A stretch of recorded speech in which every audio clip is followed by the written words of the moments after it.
The sessions now with looking at consensus on the buy side.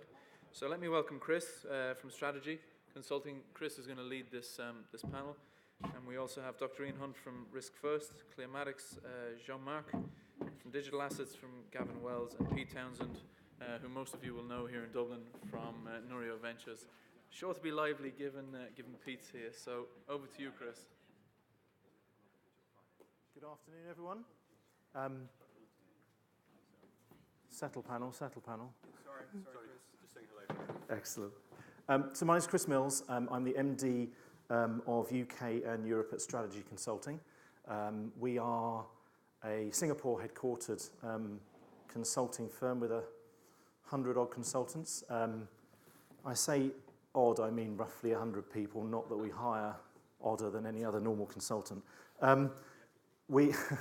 Exactly. We are particularly focused on helping the buy side develop and evolve their business models, so that I guess everyone here, your pension, your savings, your investment, when you do come to retire, is twice the size of its current estimated value. A worthy goal, I think. I'm joined by some delightful experts here who are going to be interactive and share their best thinking. Yes, Ian. Ian, to my left, is a long-standing SME on the buy side. He's worked for Fidelity, for Legal & General, for Waverton, a whole range of individuals. He's actually my co-author and learned expert on the DLT and emerging consensus on the buy side. He's currently working and consulting with Risk First, to look at new products and initiatives to the buy side. Sarah is a product strategist, business development at Cleomatics, famous for utility settlement coin, you're probably well aware of. She has researched formally and written papers on blockchain, so a clear expert, and particularly interested in business models around how buy side and blockchain can work together. Pete is the founder and CEO at Nurio Ventures. He is very active across the market, on events, on speeches, etc., and runs many sessions himself.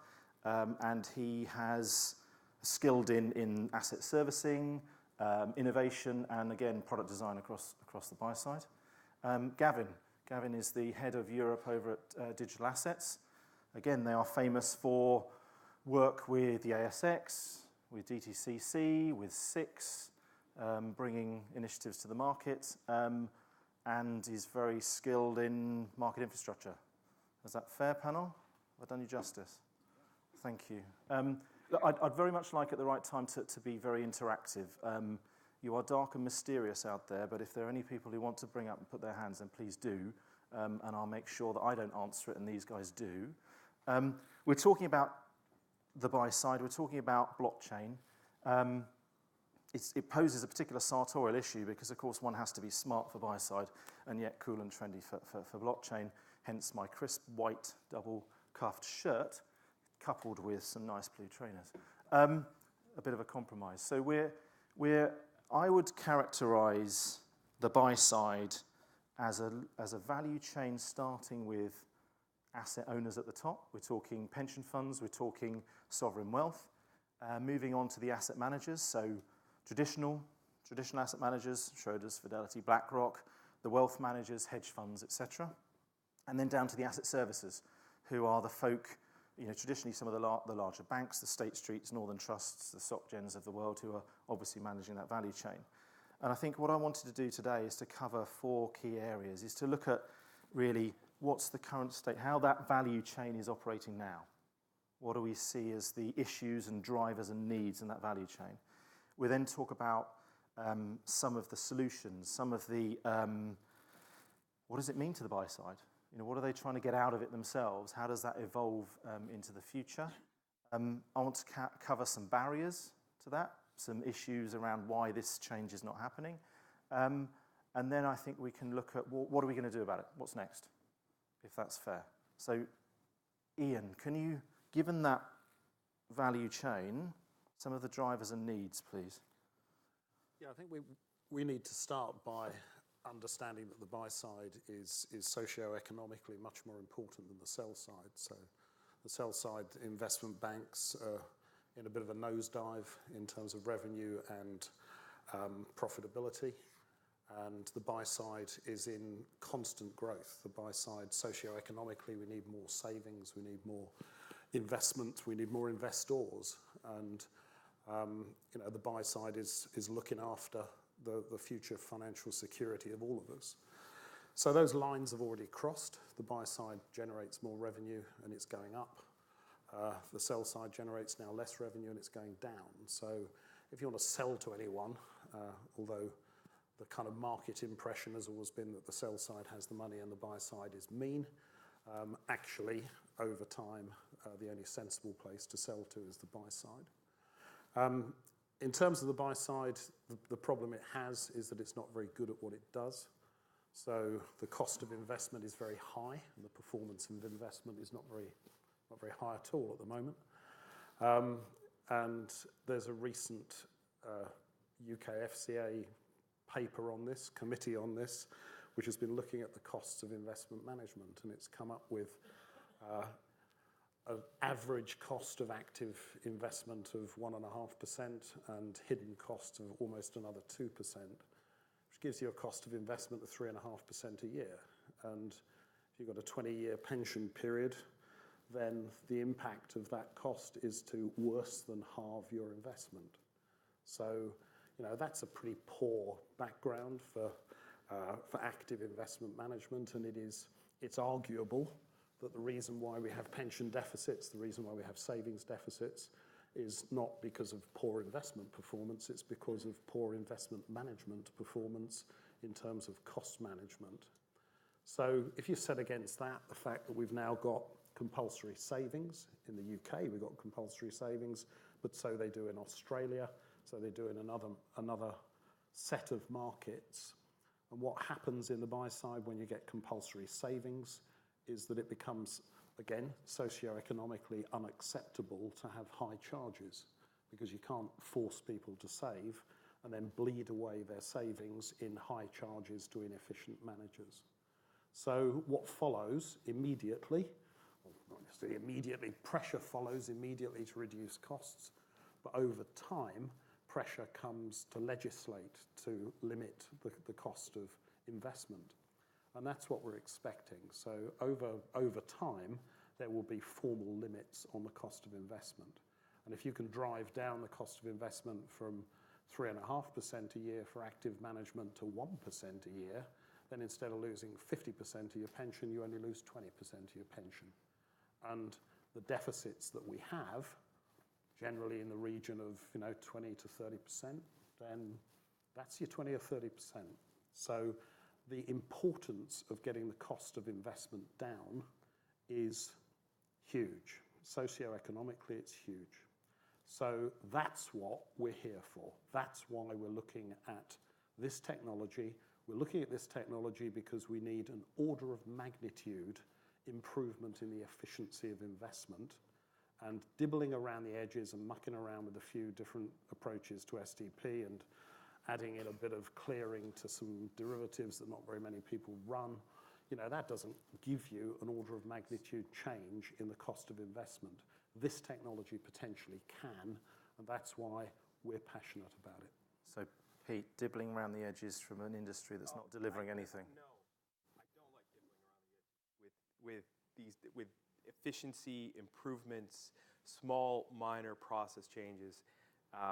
The whole idea of a $3 billion digital transformation, to me, is bogus, right? In that, how are you actually going to start a program with a 3-year lifespan that by the time you get 3 months into it, you've already you're moving the goalposts already, right? Ian, listening to what you're saying there is quite interesting, and totally believe it, in that you've got, within the whole asset management industry, you've got this kind of floor or ceiling, depending upon your view. Which way up you are? Yeah, exactly, of technology, and this legacy technology, and with these scary tech terms like obsolescence and dragging on the balance sheet, and that is as far as you can go in terms of the savings that you can generate with this stuff, because those things are going to be around for Kingdom Come unless we're going this direction towards DLT. And there's a lot of political will at stake here. And having graduated from the big corporate world a couple of years ago, it's amazing now looking back on it and seeing how political ambition within an organization can drive so much of the decisions being made. I was talking to a gentleman just outside from one of the banks who said, listen, I would really love to get involved with R3 or one of these other consortiums or any of them. My boss wants me to, but doesn't want to spend the money on it because he or she wants the political gain from saying we're involved in this type of stuff, right? So I can totally see all that now transparently. I think that it's great to hear that there's a regulatory-driven approach here to saying let's control the costs and bring these costs down, because I think without that, there will be little impetus for the buy side to start moving in the right direction. I mean, both Gavin and Sir, you're both part of some of these, big headline projects. I mean, Gavin, are you with the ASX? Are you propping up the old? Are you reinventing the new? How are you helping the buy side with some of your initiatives? There's a challenge following Dr. Grim Reaper Ian Hunt, painting the misery of the markets. So what are we doing with Australia? The Australian Securities Exchange. So they were quite innovative in the 90s and did lots of things that guaranteed their survival and growth. And they're now doing a similar thing. So they're working with all their constituents. But those constituents, as Ian said, are typically thought of as the members of the exchange who tend to be the sell side. They've engaged the buy side as well to say, what do you need in the future? And over 5 years, they will replace old with new. Their old clearing system, 20 years old, will be replaced with a system based on a distributed ledger built by us. Why are they doing it? Initially, to replace like for efficiency, and the first implementation will be just that. But then to offer their clients a number of things. One is removing the intermediaries from the chain, not to disintermediate because it's a cool phrase that we've all heard, particularly associated with this technology. So not for the sake of disintermediating, but because in the past we all gave tasks or activities to other people because we didn't want the responsibility or burden. We outsourced or we asked other people to fulfill agent roles for us. This technology lets you manage things for yourself at a cheaper cost. It lowers the barriers to entry. So the reduction of intermediaries is not a witch hunt to get rid of people, it's just making it easier for investors or issuers to manage their own data, positions, risk, and the like. So part of what the Australian Securities Exchange is doing is to bring about the efficiencies from that, but also when you have a common network and members of your network run nodes on that network, anyone who creates a new application, anyone who innovates, that application can be shared by all.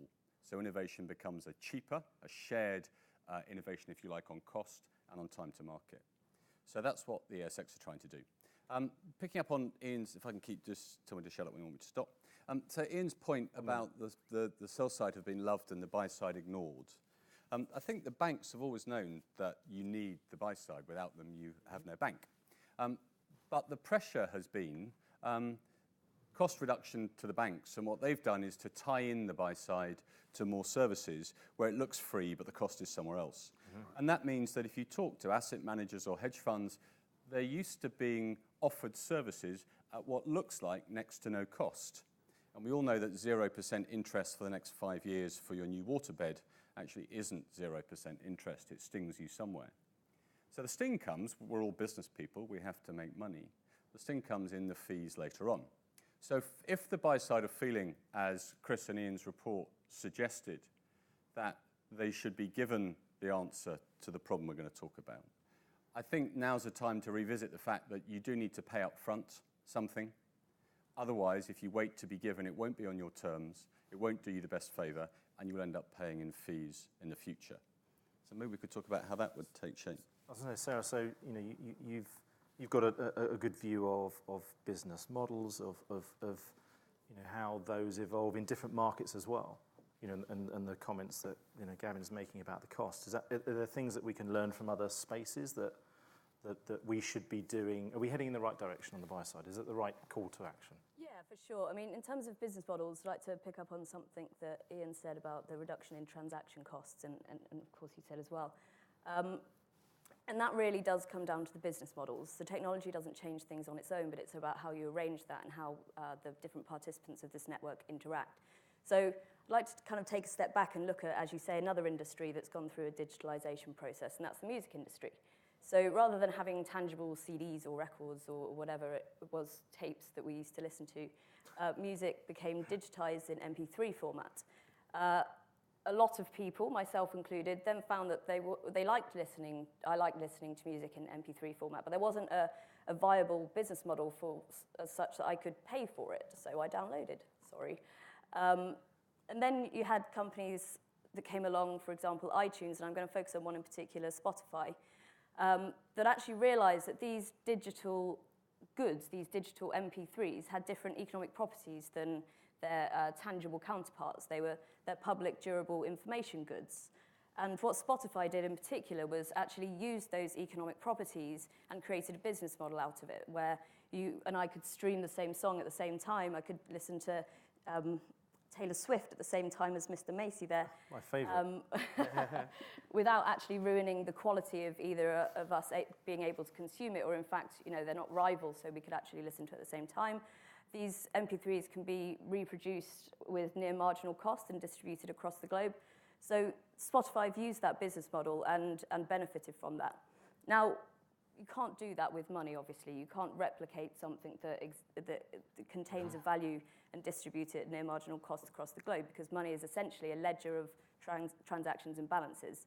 So this, for me, is why blockchain is so important. As we saw, Bitcoin came along, and it used a nexus of existing technologies and created a business model around it where it incentivized the participants of the network to propagate it honestly by something that has now become very much so a tangible financial product or value. Mm-hmm.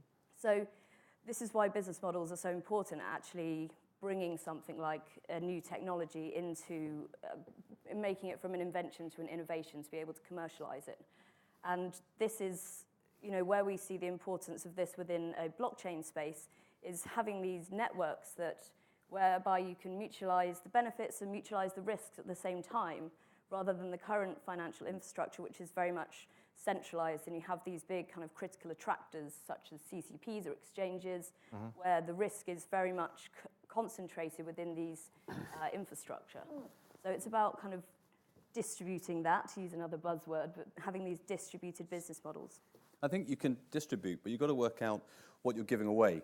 Someone asked me last week why you can't just get rid of CCPs and just have a ledger, because all a CCP does is message. So why do me and Lee need Chris in between us taking the trade? That's great for messaging. What happens? CCPs take both sides of the trade. Yeah. They sit in the middle. So That's it's right. not just messaging. Actually, the risk is concentrated in that. It's concentrated because of default management, because when one of us runs away, if we've done it on a mutualized network, who manages the person who's run away and their risk? So I think what we need to do is look at all the roles, all the jobs, all the tasks that we ask third parties to do for us, and decide if we really want to do them all. Mm-hmm. We won't disintermediate lots of people in the markets, but their roles will change. There are some things we will take on ourselves, and some we will ask them to continue to do, and to stay viable, they will find new services to offer on top of that. But I don't think we can just get rid of these central points. The reason why we have so many intermediaries and we have so many roles intermediating between the asset owner and the and the capital issuer is because we've created a completely risk-laden and inefficient model of the transaction process in the first place. So if we do a number of things, if we say, okay, we think we've dematerialized stock, and we kind of congratulate ourselves for not having share certificates around anymore, but we haven't really dematerialized because we still transact as if we're exchanging goods for gold.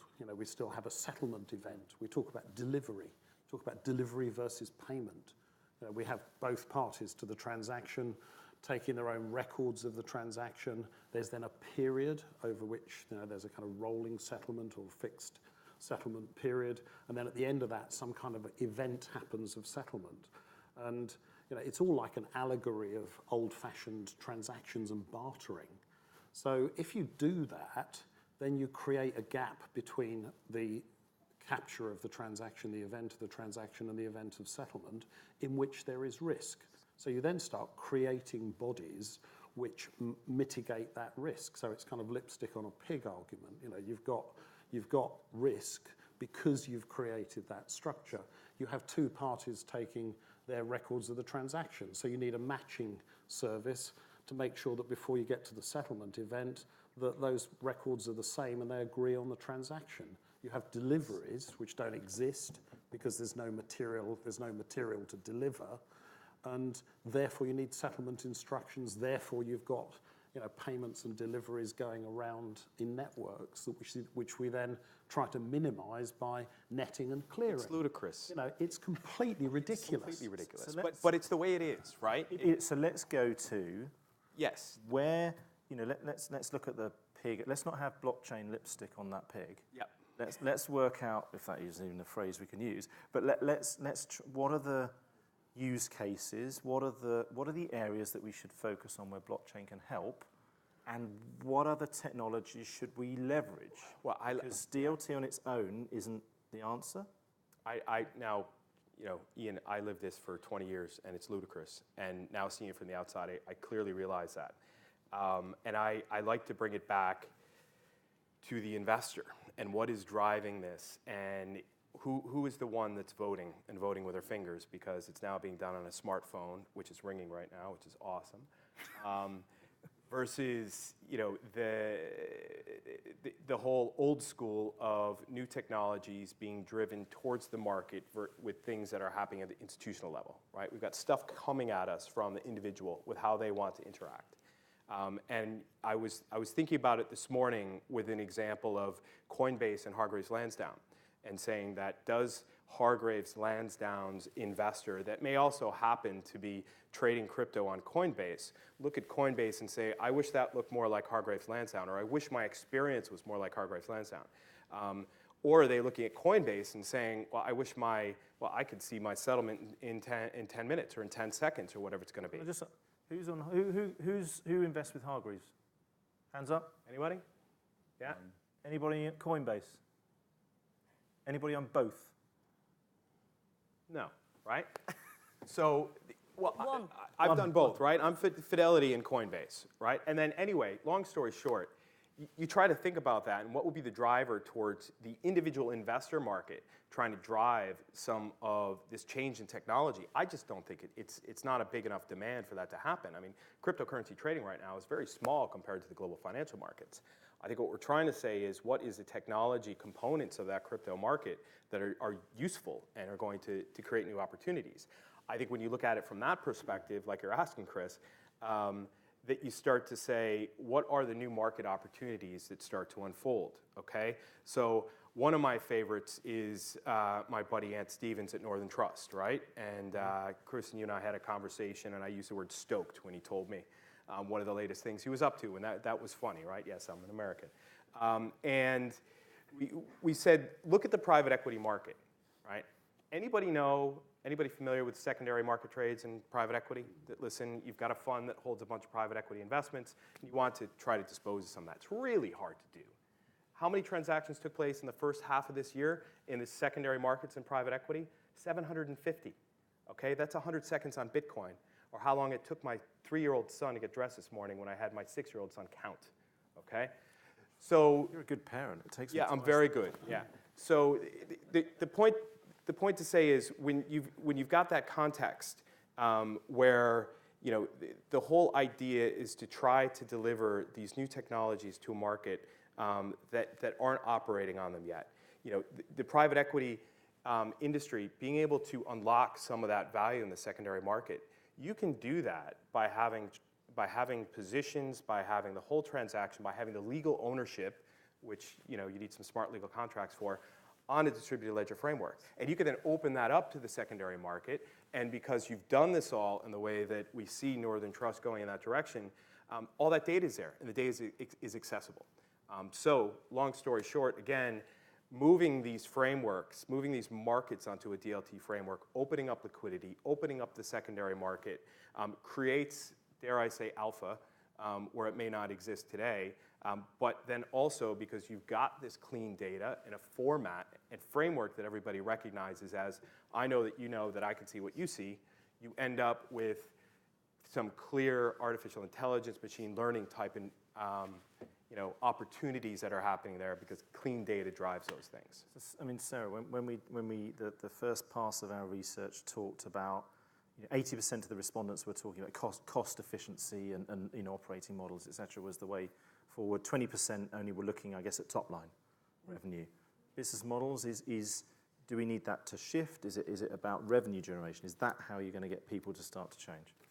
Yeah, I mean, certainly with disruptive technologies or radical innovations, whatever buzzword you want to insert into that, it is about looking for new markets and new opportunities as well, or it's focusing on an underserved market, for example, and that's where you see sort of Bitcoin and cryptocurrencies, because it's democratized investing, or actually speculating really, but people see that they can access something without permission that they're able to invest in and hopefully make some money if they got in at the right time.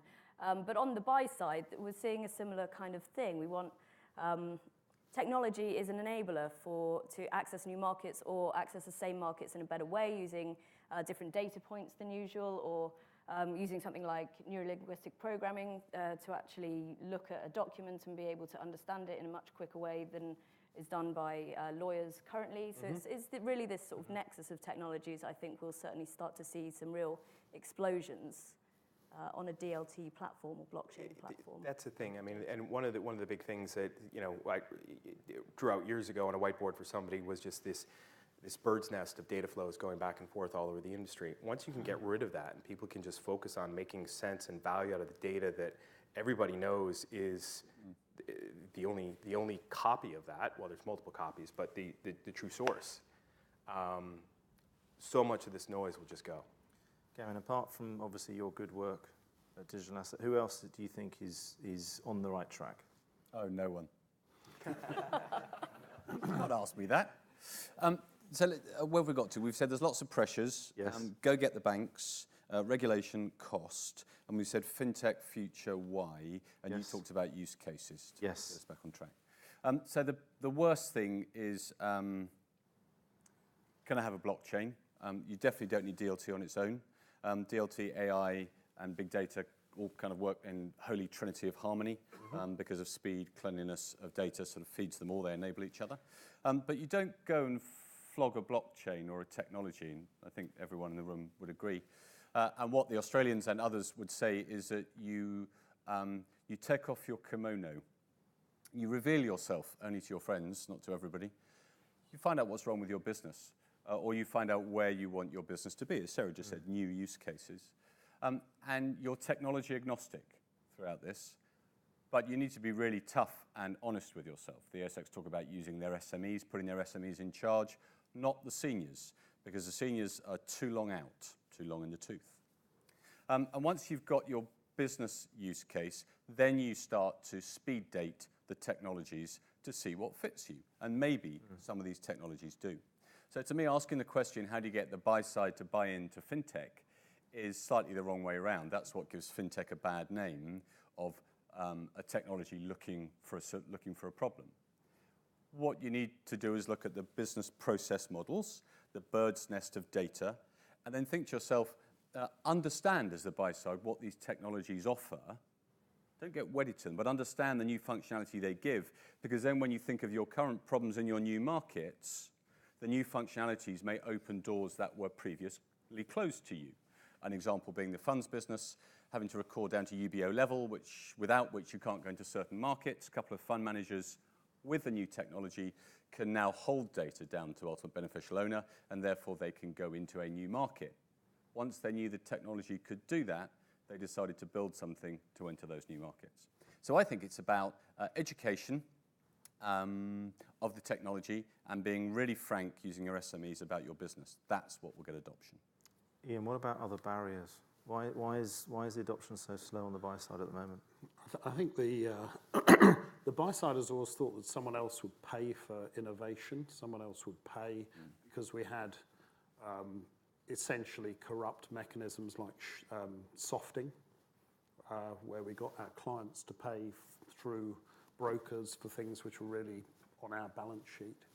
So there's a bit of that about it. There's a bit of, the buy side has always looked to its sell side partners to invest for it. It's always looked to the other side of the market to take the innovation risk, and it's been able to sit there and be served. And I think now we're looking for there goes the buy service side. providers. We're looking at service providers, at custodians to invest for us. We're looking at counterparties to invest for us. And the buy side hasn't stepped up and taken responsibility. Now, if you look at who really matters in this market, who really counts, the parties that the market is there for, the market is there for asset owners who have money they need to invest because they need to make return. And it's capital issuers who need to raise funds to invest in their businesses. And everything else in between is just noise. So the only reason we've got other parties in the process is in order to bring those two parties together. And we have to see that anything we can do to simplify that. Our job on the buy side is to give the best and most efficient access to capital issuers that we can for our clients who are the asset owners. And everything else is noise. Now, that means that the buy side has to take responsibility, because the parties who we're currently looking at to invest on our behalf are in that chain between the asset owner and the capital issuer. So they are precisely the people who are at risk from our achievement of our real objective. So the idea that the buy side can sit and wait for the sell side to invest on its behalf is crazy, because the sell side's interest is to protect its revenues. So Pete, what should we be doing?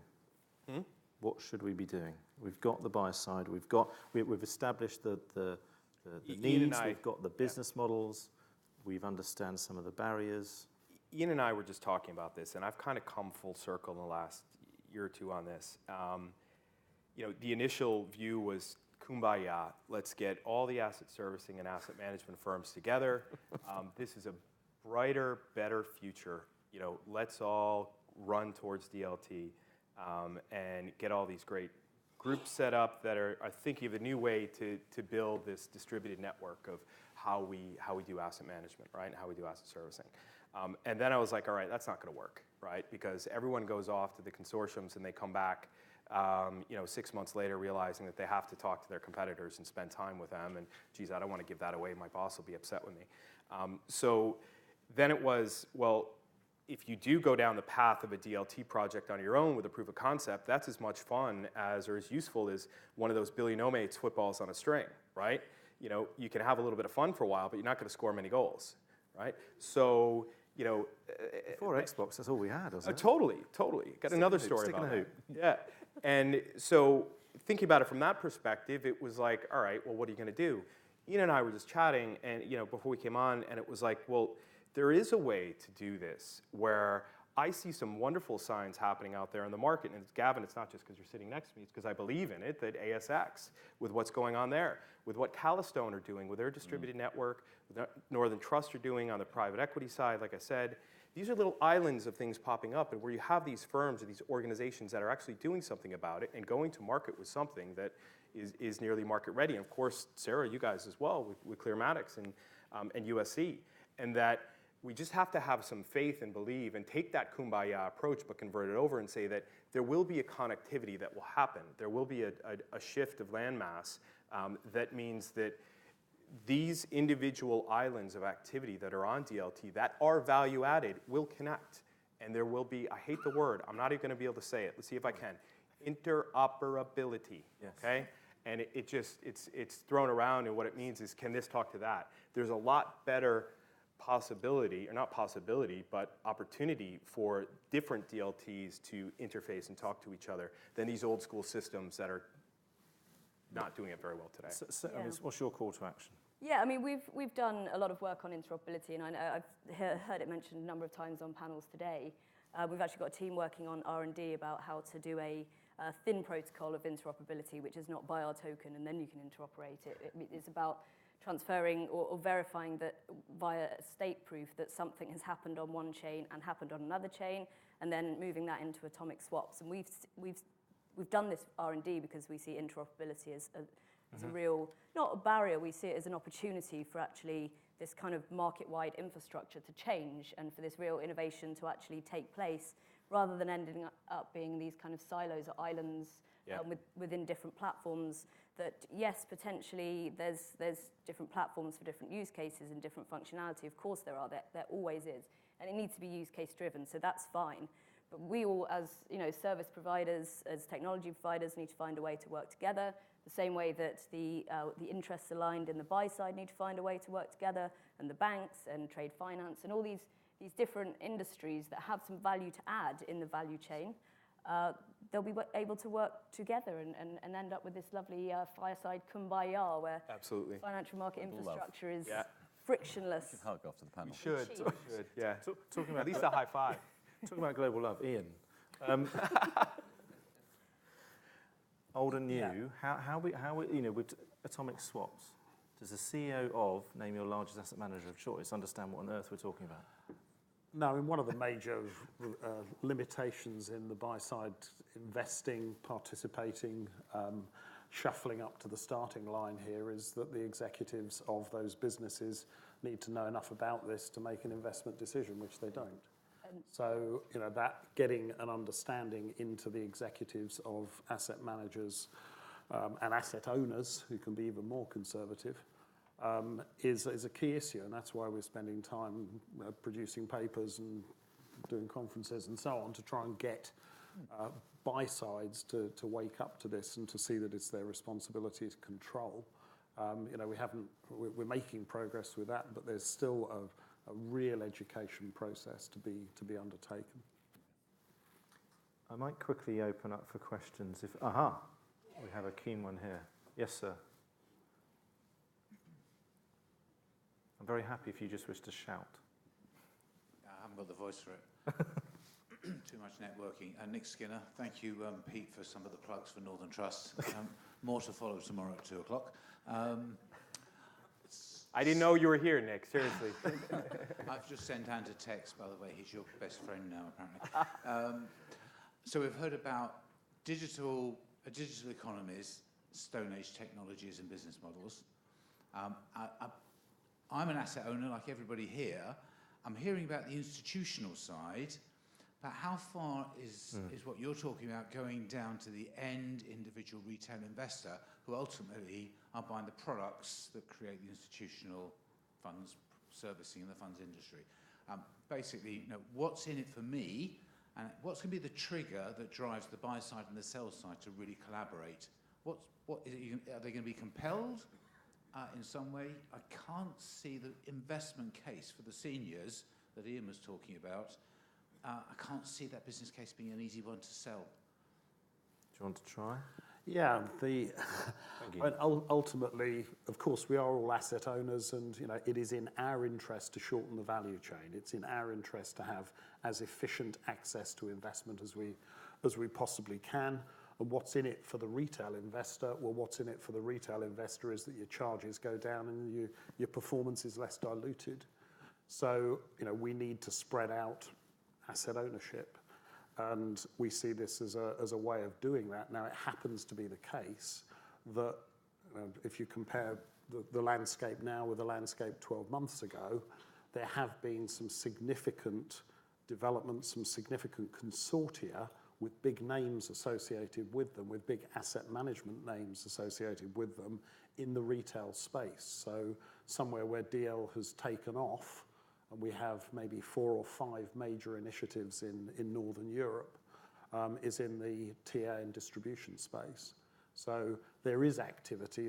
It's new. These are not mature. These are not things which have delivered and have huge participation, but they are areas of development where big asset managers, the Aberdeen Standards, the M&Gs, the Schroders, are investing, and 12 months ago they weren't. So we have progress. Any other questions? Yes.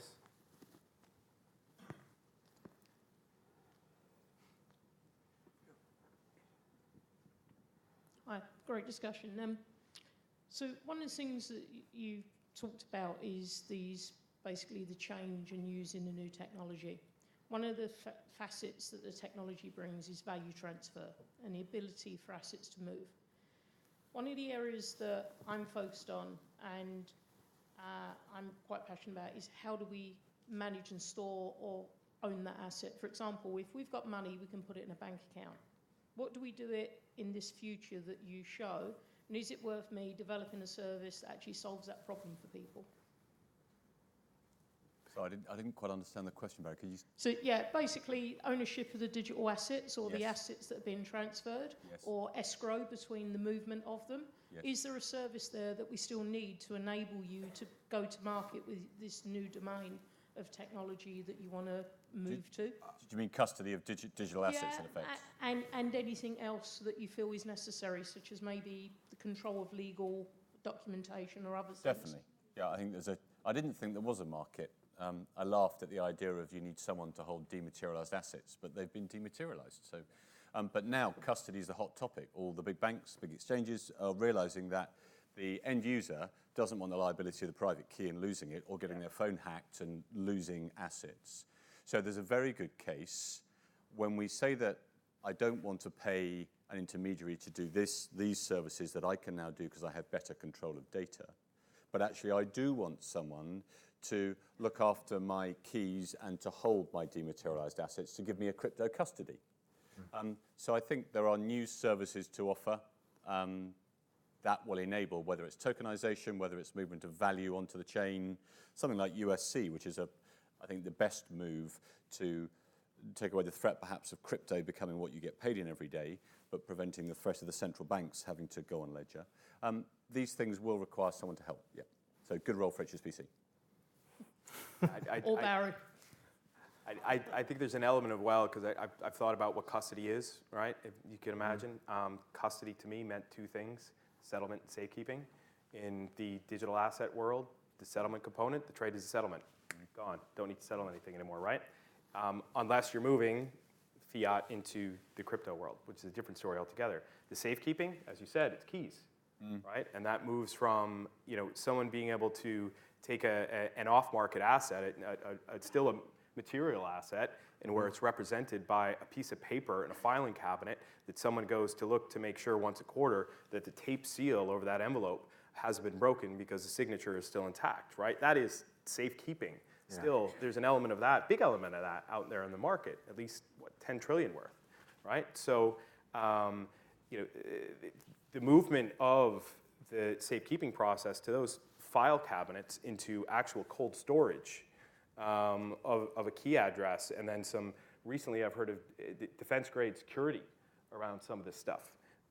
That's a whole new world, right? And that means that what will be valued from a custody perspective in the new world isn't necessarily settlement and safekeeping. It's cyber, right? It's encryption. It's cloud. Those are the things that are going to matter. And I think that really does, there's certainly a different skill set that's needed than exists in custody banks at the moment. But there's also, again, a level of education that's needed for these asset owners or the capital issuers to understand what the new custody means for them, rather than just assuming a bank can hold it and is liable for it. What does it mean in terms of, like you say, the penetration, the security around that? We could go on for hours. So, Chris, just before you finish, I have a question. So, we talked a lot about disintermediation. We talked about the different players in the value chain. Who is the first to fall? My opinion is, we've done a lot of work in our own industry in terms of the investment management team and consultancy. My hunch is the transfer agent in terms of the asset services. So, if that is the case, I'm keen to get the panelists' views on which one falls first. What impact does that have for Ireland? Yeah. Wow. Certainly the transfer agents are, the transfer agents themselves are getting into projects in DL in a similar fashion to, I think, the custodians and service providers, because it's a defensive mechanism. If you look at what Calastone are doing, kind of makes sense. They're trying to spread out from being a network provider and a messaging provider into wider services, because if you have a DL and the messaging is inherent in the DL and the reconciliation is inherent in the DL, then who the hell needs a messaging provider, because it's already happening anyway. So under those circumstances, you would expect people like Calastone to disappear unless they reinvent themselves. And I think the same is true with people like Omgeo. So if you compress the transaction and you have one transaction record, it's shared between the parties, and it is both the transaction, the tokenized transaction, and it is the record of the transaction, then who needs a matching service to ensure that both versions of the transaction are the same? Because there aren't two versions of the transaction. So, what is Omgeo going to do? So I think there are other parties that are just becoming irrelevant. Sarah? No, I agree. I think there's no reason why certain parties can't reinvent themselves, but that's really incumbent on them. So, I think to answer the Irish question, Killian, in terms of the IFSC here, it is at risk, without a doubt. And what's been built up here since the 1990s has been incredible. And there's 15,000 people directly employed in the IFSC, 35,000 probably altogether indirectly. And that what happens with the technology movement is that it moves slow, but when it really hits critical mass, it moves quickly. And I think transfer agents, I think the fund administration, the keeping of these duplicate records all across the industry that fund administrators are engaged in, it's going to become more of a fiduciary role. And we'll see that consolidation and the oversight there. I think, will there be mass unemployment here in Ireland? No, because what's going to happen is that the offshoring centers that are currently utilized in Eastern Europe and in Asia will go first, and then we'll see kind of through turnover of staff, will be okay. But I mean, what people are doing today compared to what they'll be doing in 5 years from now, I think will be night and day. Kevin? Oh, I think first of all is the very highly paid consultants who write white papers. That'd be my bet. I can only concur because we're not highly paid. Yeah. Not you two, I said highly paid. Thank you very, very much. I think I will. My one call to action. You said it earlier, Gavin, is talking about the different roles, working out what your business model is, how you fit into that value chain, what value you add in that chain. I think that has to be reevaluated across top to bottom and left to right. And so therefore, Ian and I's incentive around writing the paper is to act as a catalyst to get that thinking going, that education piece. Thank you very, very much, everyone. Thank you for your questions. Thank you. Well spoken, panel.